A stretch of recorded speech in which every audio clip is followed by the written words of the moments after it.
से थी inclement weather के बारे में, और हल्की बर्फ़बारी कल शाम से ही वक्फे वक्फे से पहाड़ी इलाकों में चल रहा है, और आज सुबह से ही हल्की बारिशें खासकर मैदानी इलाकों में देखने को मिला, और अभी ये कंटिन्यू रहेगा ये स्पेल, और आज लेट इवनिंग नाइट तक जो है चलता रहेगा इंटरमिटेंटली, और उसके बाद जो है ग्रेजुअली कम होगा, और कल फोरनून से जो है मौसम में बेहतरी आएगी, और लगभग 9 दिसंबर तक मौसम अमूमन ड्राई रहने के चांसेस हैं। ओकेजनली क्लाउडी हो सकता है, लेकिन कोई सिग्निफिकेंट वेदर एक्टिविटी नहीं है दिसंबर के शुरू के 9-10 दिन तक। तो पिछले दिनों में जो फॉगी वेदर था, अब वो उसमें थोड़ी कमी नज़र आएगी? जी बिल्कुल, अब कल से ही जो है थोड़ा सा बेहतरी आएगी, खासकर विजिबिलिटी, और जो पोल्यूशन लोड था काफ़ी कम होने के चांसेस हैं, और शुरू के 5-6 दिन जो है बिल्कुल क्लियर वेदर देखने को मिलेगा दिन में भी, और फिर से खासकर 6-7 दिसंबर के बाद जो है फिर से जो फॉगी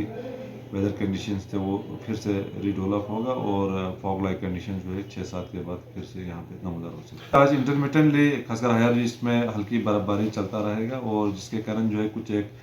शहरों पे जो ट्रैफिक है वो मुतासिर हो सकता है। लोगों को खासकर जो ट्रैवल करते हैं इन रोड्स पे थोड़ा सा एहतियात बरतें कल फोरनून तक, और जिनको भी ट्रैवल करना हो वो कंसर्न ट्रैफिक डिपार्टमेंट या एडमिनिस्ट्रेशन से हाईवे का स्टेटस जाने, और अकॉर्डिंगली अपना जर्नी वगैरह प्लान करें।